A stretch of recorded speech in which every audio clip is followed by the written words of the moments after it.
Gyrocopter instructor. Here, sit up here. That's cool. This whole place is covered in nothing but gyros. Wow. So that rotor blade turns from the wind flowing through it. That kind of scared me a little bit. Yeah, I guess you could buy a factory built one, but by and large, these are. There's all kind of subcultures of aviation. Look at this thing, Wes. Yeah. That is awesome. Is this yours? Yeah, that's my new one. Oh, that's bad looking. Yeah. The last Sounds 7 like a gyros ding-dong. was yellow. I just couldn't do yellow. Yeah, I rode in that yellow one right there, I think. No. That was my Hearth-powered critter. This one's also got a Subaru motor on it. But we'll start with the Colitis. $80,000 worth of gyro here. You might as well have you a conventional fixed wing for as nice as this one is, or a helicopter. 2-place, 912 Rotax series, 80, 90 mile an hour cruising aircraft. It's a fabulous thing. Fabulous thing. It's out of Europe. The only thing I don't like about it is it's got an extremely hard coupled nose wheel to the rudders. You can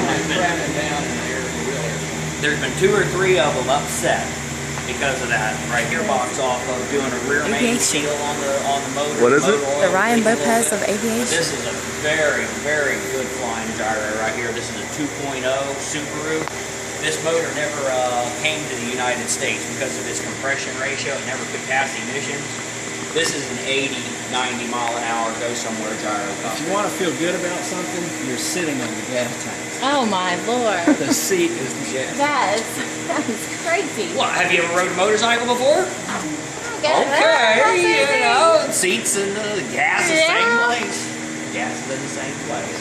So narrow though through here. Yeah.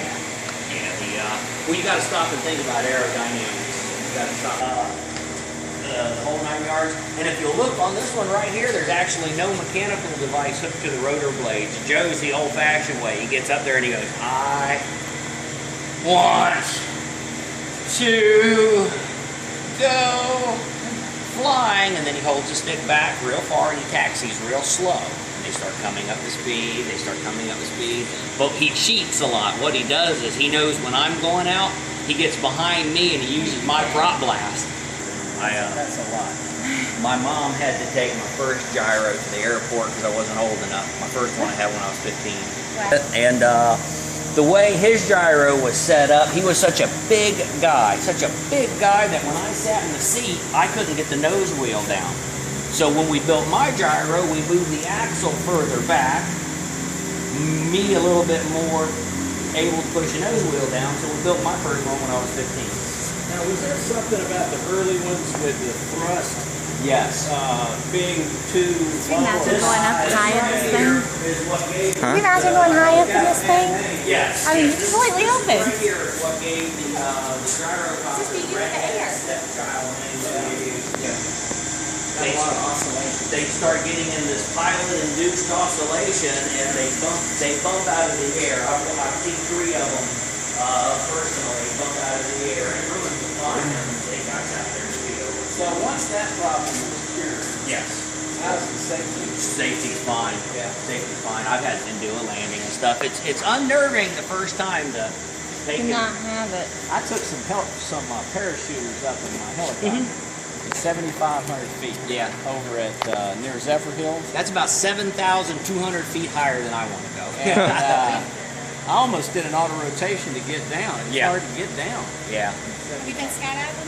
No, I have no interest in one. That's the only If it was way. on fire or if it do got it, bent. My buddy's RV4 has a sticker in the canopy. Man, it ruins the airfoil of the aircraft. Yeah. Just like ruins the airfoil.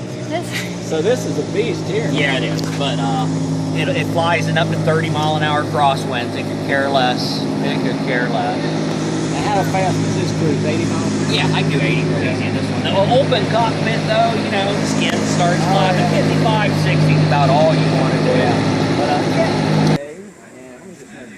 I think I had you under seat.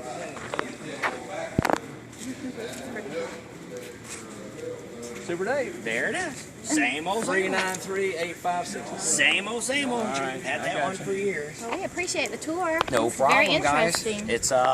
It's quite a little toy. Well, it's a subculture of aviation. Yes, It is. yes.